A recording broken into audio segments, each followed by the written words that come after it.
الحمد للہ رب العالمین والصلاة والسلام علی حبیبہ محمد وآلہ وصحبہ اجمعین. اعوذ باللہ من الشیطان الرجیم. بسم اللہ الرحمن الرحیم. ومن الناس من يتخذ من دون اللہ اندادا یحبونہم کحب اللہ والذین آمنوا اشد حبا للہ ولو الذین ظلموا اذ یرون العذاب ان القوة للہ جميعا وان اللہ شدید العذاب. اذ تبرأ الذین اتبعوا من الذین اتبعوا ورأوا العذاب وتقطعت بهم الاسباب. وقال الذين اتبعوا لو أن لنا كرة فنتبرأ منهم كما تبرؤوا منا كذلك يريهم الله أعمالهم حسرات عليهم وما هم بخارجين من النار. يا أيها الناس كلوا مما في الأرض حلالا طيبا ولا تتبعوا خطوات الشيطان انہ لکم عدو مبین. اللہم سبحانک لا علم لنا الا ما علمتنا انک انت العلیم الحکیم.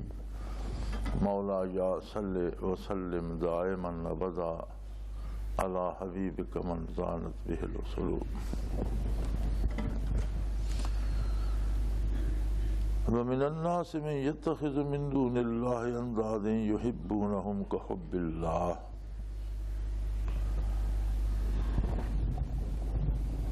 اللہ جل شانہ نے اپنی وحدانیت اور قدرت کاملہ کی نشانیوں کا ذکر فرمایا. پھر نور نبوت کا ذکر فرمایا اور تعلیمات و برکات نبی کریم صلی اللہ علیہ وسلم کا ذکر فرمایا. اور پھر ارشاد فرمایا کہ اس کے باوجود کچھ لوگ ایسے ہیں جو اللہ جل شانہ کے علاوہ دوسروں سے امیدیں وابستہ کر لیتے ہیں.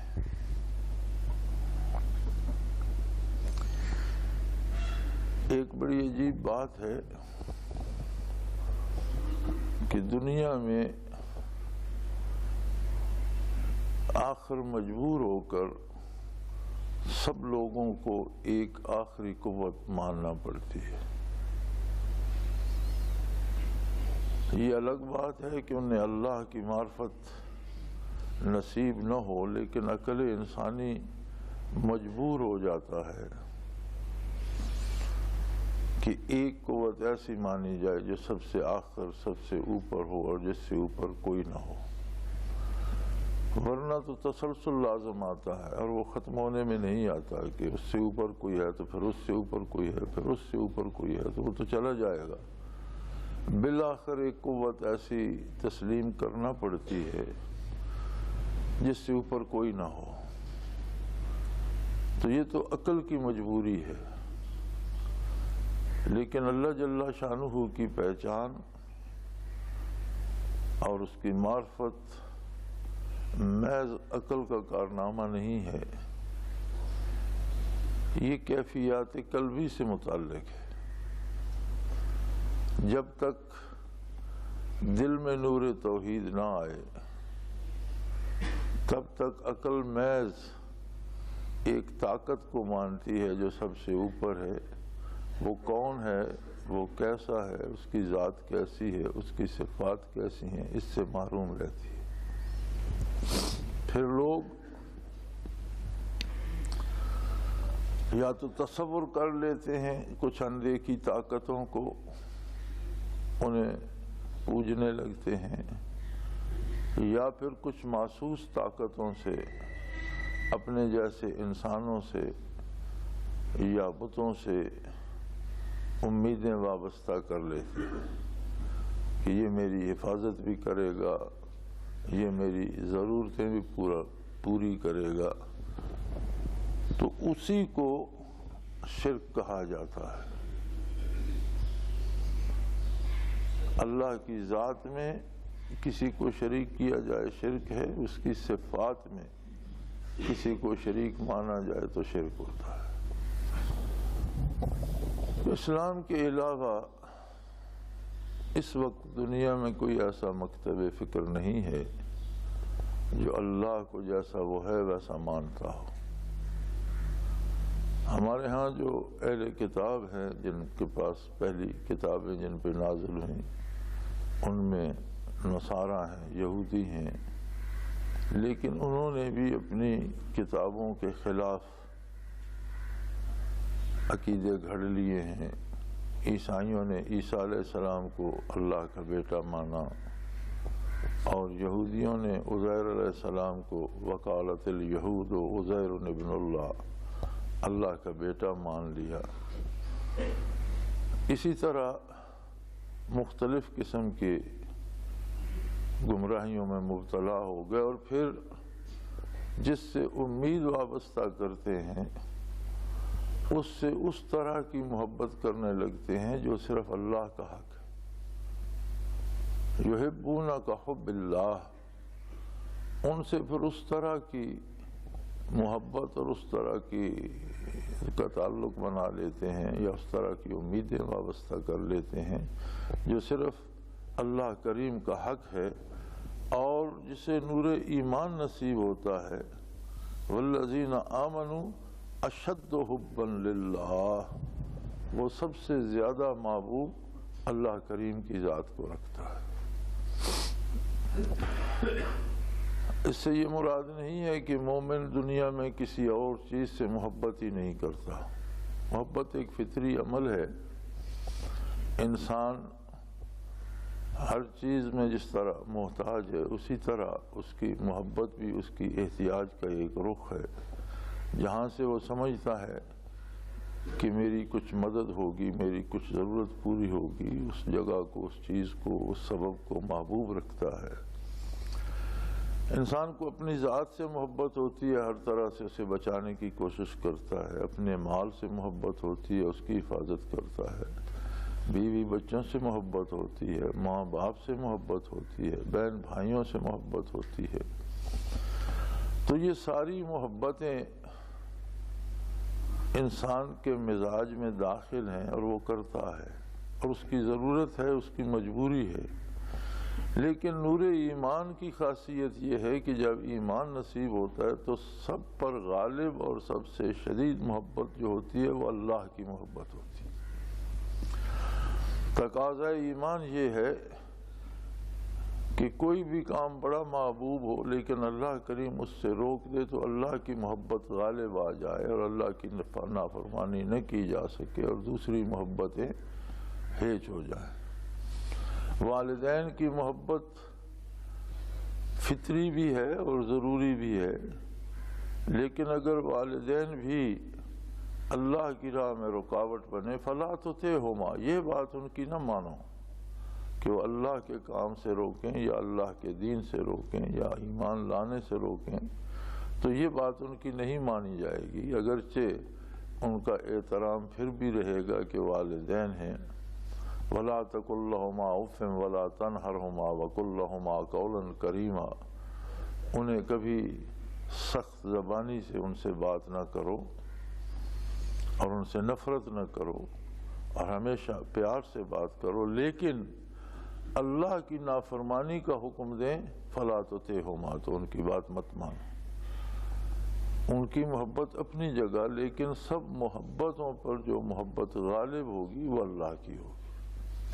ایمان کا تقاضا یہ ہے کہ والذین آمنوا اشد حبا للہ، جنہیں نور ایمان نصیب ہوتا ہے وہ بہت شدید محبت جو ہے وہ اللہ سے کرتے ہیں، اور دوسری کوئی بھی محبت انہیں اللہ کریم کی نافرمانی پہ مجبور نہیں کر سکتی۔ والذین ظلموا، جو لوگ غیر اللہ سے امیدیں وابستہ کر لیتے ہیں اور شرک کرتے ہیں، اور شرک ان الشرک لظلم عظیم، یہ بہت بڑا ظلم ہے۔ تو اگر آپ دیکھیں ان لوگوں کو جو اس ظلم میں مبتلا ہوتے ہیں، اذ یرون العذاب، دیکھنے کی بات تو تب ہوگی جب وہ عذاب کو دیکھیں گے، جب وہ آخرت میں پہنچیں گے اور جب انہیں اللہ کے عذاب نظر آئیں گے، تب انہیں احساس ہوگا ان القوۃ للہ جمیعا، کہ حقیقتاً ساری قوت اللہ کی ہے، ساری طاقت اللہ کے پاس ہے۔ وَأَنَّ اللَّهَ شَدِيدُ الْعَذَابِ، اور اللہ کے عذاب بہت سخت ہیں۔ انسانی تصورات سے اور انسانی سوچوں سے بالا تر ہے یہ بات کہ شرک کی سزائیں کتنی سخت ہیں۔ اس لیے اللہ کریم نے انسان کو بچانے کے سارے اسباب دنیا میں مہیا فرمائے، اپنی قدرت کاملہ کی نشانیاں فرمائیں اور نور نبوت سے، علوم نبوت سے، برکات نبوت سے جہان کو جگمگا دیا۔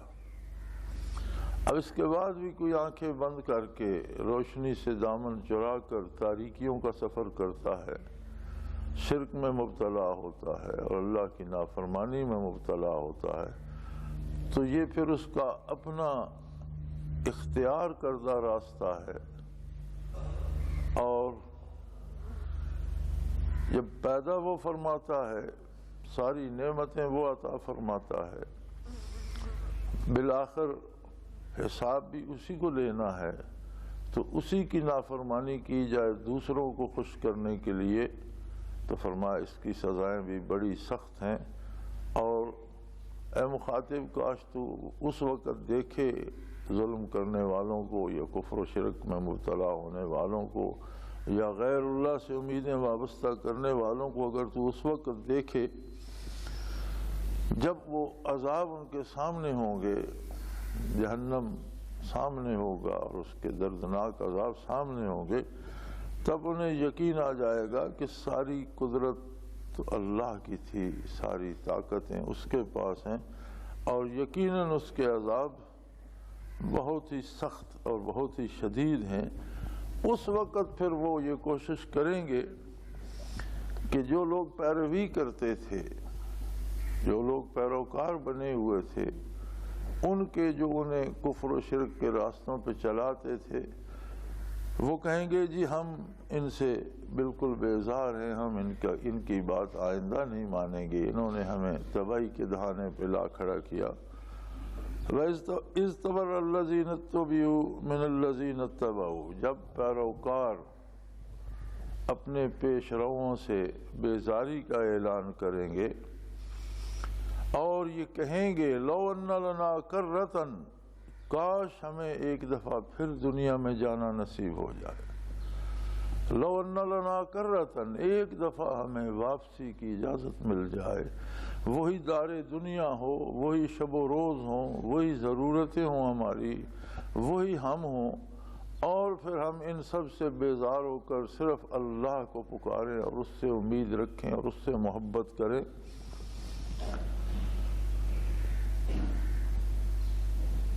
تو فَنَتَبَرَّأَ مِنْهُمْ كَمَا تَبَرَّؤُوا مِنَّا، جس طرح آج یہ پیش رو ہم سے بیزاری کا اعلان کر رہیں گے، جب وہ کہیں گے کہ ہم ان کی پیروی میں ماریں گے، ہم ان سے بیزار ہیں، تو پیش رو کہیں گے کہ بھئی ہم تو اب آپ جس راستے پہ چل رہے تھے اسی پہ چلنا تھا، تم نے اپنی پسند سے یہ راستہ اختیار فرمایا، تم اپنا بوجھ ہم پر کیوں ڈالتے ہو؟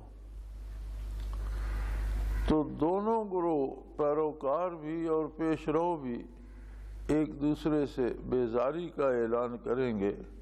تو فرمایا اس وقت پیچھے چلنے والے یا پیروکار یہ کہیں گے کہ کاش ایک دفعہ پھر دنیا پہ جانا ہو جائے، یہ لوگ بھی وہیں ہوں اور ہم بھی وہاں ہوں اور ہمیں موقع ملے، تو پھر ہم انہیں بتائیں کہ ہم کس طرح ان سے بیزاری کا اعلان کر کے اللہ کے احکام کی پیروی کرتے ہیں، جس طرح یہ آج ہم سے بری ذمہ ہو رہے ہیں، ہم اس کا بدلہ انہیں دنیا میں چکا دیں۔ فرمایا کذالک یریہم اللہ اعمالہم حسرات علیہم، اس طرح اللہ ان کے اعمال کو ان کے لیے باعث حسرت بنا دے گا۔ انہیں اس وقت دکھ ہوگا اور ان کے دل میں حسرت پیدا ہوگی کہ ہم کیا ظلم کرتے رہے، کاش ہمیں اب موقع مل جائے تو ہم اس کی اصلاح کر لیں۔ تو یہ صرف حسرت ہی ہوگی، دوبارہ دنیا میں لوٹنا نہیں ہوگا کسی کا۔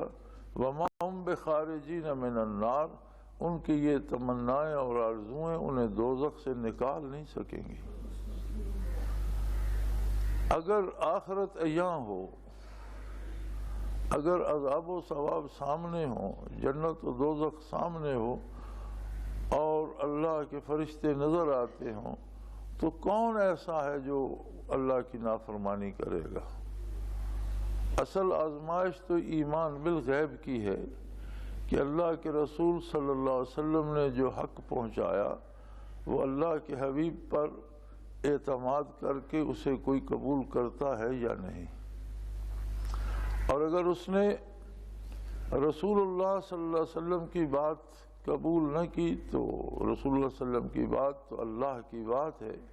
ما ینطق عن الہوی ان ہوا الا وحی یوحی، دین کے معاملات میں اللہ کا حبیب اپنی پسند سے کوئی بات ارشاد نہیں فرماتا، وہی کچھ آگے پہنچاتا ہے جو اللہ کی طرف سے وحی ہوتی ہے۔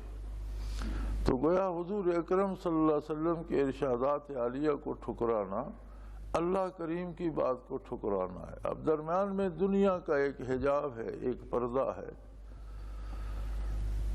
اللہ تو ہر جگہ ہر وقت موجود ہے، لیکن دنیا کا پردہ ہماری آنکھوں پر ہے، ہمارے علم پر ہے، ہماری استعداد پر ہے۔ جب یہ دنیا کا پردہ ہٹ جائے گا، آدمی دنیا سے آخرت کو سفر کر جائے گا تو اسے موت کے فرشتے بھی نظر آنا شروع ہو جاتے ہیں، مرنے سے پہلے کافر کو بھی نظر آ جاتے ہیں، اس سے بات بھی کرتے ہیں، اسے کہتے ہیں فیما کنتم، تمہیں اللہ نے اتنی زندگی دی تھی، تم 50 60 70 سال 100 سال دنیا میں رہے، کیا کرتے رہے؟ فیما کنتم، تم کیا کرتے رہے، کس شغل میں لگے رہے؟ تو قرآن کریم سوال و جواب بتاتا ہے اس وقت کے کہ وہ کافر کہتا ہے ہم تو کمزور لوگ تھے، کننا مستضعفین فی الارض، ہم کمزور لوگ تھے بھائی، جیسے ہمیں چلانے والے ہمارے لیڈر یا حکمران یا ہمارے پیش رو جدھر ہمیں چلاتے رہے، ہم میں تو انکار کی قوت نہیں تھی، مجبوراً ہم ان کے پیچھے چلتے رہے۔ تو فرشتے کہتے ہیں لم تکن ارض اللہ واسعہ، کیا اللہ کی زمین وسیع نہیں تھی؟ جہاں آپ حق پر نہیں چل سکتے تھے اور آپ کو زبردستی کفر پر چلایا گیا تو آپ وہ جگہ چھوڑ دیتے۔ فَلِمَ تُهَاجِرُوا فِيهَا، تم وہ جگہ چھوڑ کر کہیں اور ہجرت کیوں نہیں کر گئے؟ ایسی جگہ چلے جاتے جہاں اللہ کی اطاعت مشکل نہ ہوتی، کوئی روکنے والا نہ ہوتا۔ تم ایسے لوگوں میں کیوں جا بسے کہ جہاں ظلم ہی ظلم ہے، جہاں نفرت ہی نفرت ہے، جہاں شرک ہی شرک ہے، جہاں کفر ہی کفر ہے۔ اس میں ایک اصول یہ بھی بتایا جا رہا ہے کہ دنیاوی زندگی میں انسان کو کوشش کرنی چاہیے کہ وہ نیک بندوں کے ساتھ رہے اور بدکاروں سے بچے۔ چہ جائے کہ یہاں ہمارا معاملہ ہی الٹ ہے، ہم دنیاوی چند سکوں کے لیے دارالاسلام کو چھوڑ کر دارالکفر میں جانے کی صحیح کرتے ہیں، لاکھوں روپے دے کر جاتے ہیں، بڑی مشکلوں سے پہنچتے ہیں، اور جب وہاں پہنچتے ہیں تو پھر یہ شکوہ ہوتا ہے کہ یہ کھانا بھی حلال نہیں ملتا، بچے آوارہ ہو گئے ہیں، اولاد کنٹرول نہیں ہوتی، بچے آوارہ ہو گئے، ہم کیا کریں؟ بھئی آپ نے خود یہ سودا خریدا، پھر اس میں رونے کی کیا بات ہے؟ اصول تو یہ تھا کہ جہاں نیکی آسان تھی، جہاں نیک لوگوں کی محفلیں میسر تھیں، آپ دارالکفر سے بھی اور مشرکین کے علاقوں سے بھی سفر کر کے وہاں جمع ہوتے اور زندگی کو اللہ کی مرضیات کے مطابق گزارنے کی کوشش کرتے۔ زندگی کا مقصد دولت کے انبار جمع کرنا نہیں ہے، اس لیے کہ کسی نے زر و جواہر کو اور مال و دولت کو اٹھا کر ساتھ نہیں لے جانا، نہ یہ سکہ آخرت کے بازار میں کام آئے گا، نہ وہاں اس کی کوئی حیثیت ہوگی۔ تو ہمیں چونکہ جانا ہے تو زاد سفر دولت دنیا نہیں ہوگی، زاد سفر اللہ کی اطاعت اور اللہ کے حبیب صلی اللہ علیہ وسلم کا اتباع ہوگا۔ تو حقیقتاً کمانے والی دولت تو وہ ہے۔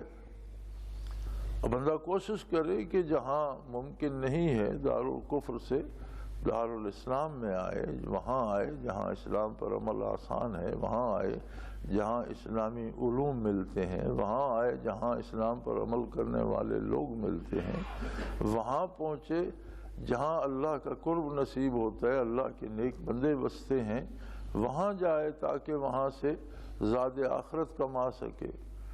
تو ہمارا آج کا جو ماحول ہے اس میں ہمارا مزاج ہی بدل گیا ہے، الٹ ہو گیا ہے کہ ہم جہاں رزق حلال میسر ہو سکتا ہے، جہاں نیکی پر عمل کرنے میں کوئی رکاوٹ نہیں، باوجود ہزار خرابیوں کے کوئی کسی کو عبادت سے نہیں روکتا، کوئی کسی کو حلال کمانے حلال کھانے سے روکتا تو نہیں ہے، کوئی کسی کو اذان سے نماز سے روزے سے روکتا تو نہیں ہے۔ کم از کم یہ رعایت تو ہے کہ لوگ نہیں کرتے، جو نہیں کرتے وہ بد نصیب ہیں، لیکن جو کرنا چاہیں انہیں کوئی روکتا تو نہیں۔ تو ایسی جگہوں کو چھوڑ کر وہاں جانا کہ جہاں کھانے کو حرام ملے، پینے کو حرام ملے، جہاں حلال دستیاب ہی نہ ہوتا ہو، حلال تلاش کرنا ہی مشکل ہو جائے، اور صرف ایک فائدے کے لیے کہ وہاں دولت دنیا جو ہے وہ یہاں کی نسبت زیادہ ملتی ہے، تو یہ اصول حقیقتاً اپنے آپ کے ساتھ زیادتی ہے۔ اور اس کا پتہ تب چلے گا جب آخرت میں حقائق سامنے ہوں گے، تو پھر دل میں حسرتیں پیدا ہوں گی کہ کاش ایسا نہ کیا ہوتا، کاش وہ نہ کیا ہوتا۔ لیکن اس وقت کچھ نہیں ہو سکے گا۔ کافر و مشرک صرف حسرتیں اور بھی ان کا دل دکھانے کو ہوں گی، حسرتیں انہیں دوزخ سے نکال نہیں سکیں گی۔ وما ہم بخارجین من النار، ان کی یہ حسرتیں انہیں عذاب سے چھڑا نہیں سکیں گی۔ تو زندگی اللہ نے جو دی ہے یہ بہت بڑی نعمت ہے، اور موت زندگی سے اول ہے۔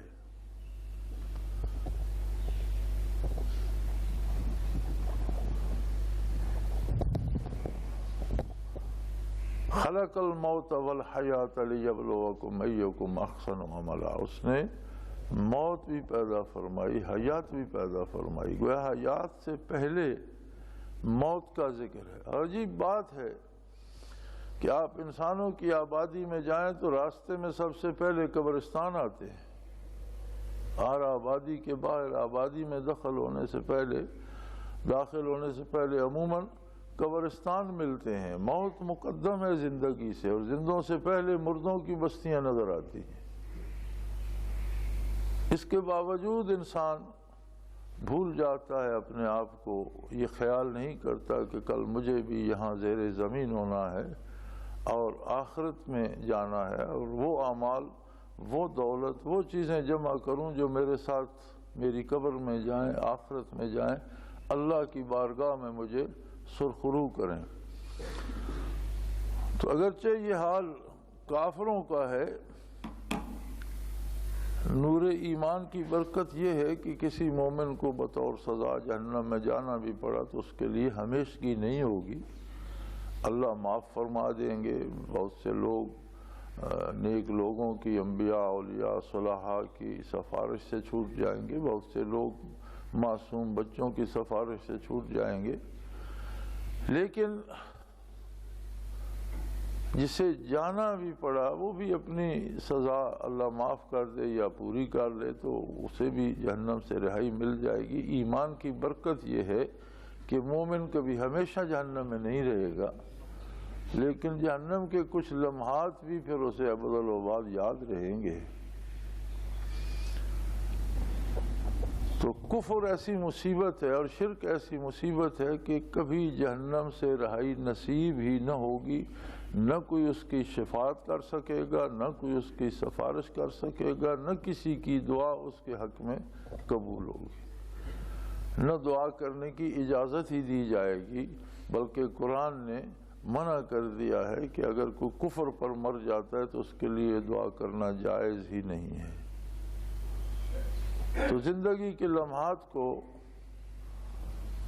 قیمتی سمجھنا چاہیے جیسا کہ وہ قیمتی ہیں، اور کوشش کی جانی چاہیے کہ اکثر وقت ایسے لوگوں میں گزرے جو اللہ کے اطاعت گزار بندے ہوں، نیکوں کی صحبت سے نیکی نصیب ہوتی ہے، صحبت صالح ترا صالح کند، صحبت طالع ترا طالع کند، نیکوں کی صحبت تجھے نیک بنا دے گی اور بدکاروں کی صحبت تجھے بھی بدکاری کی طرف لے جائے گی۔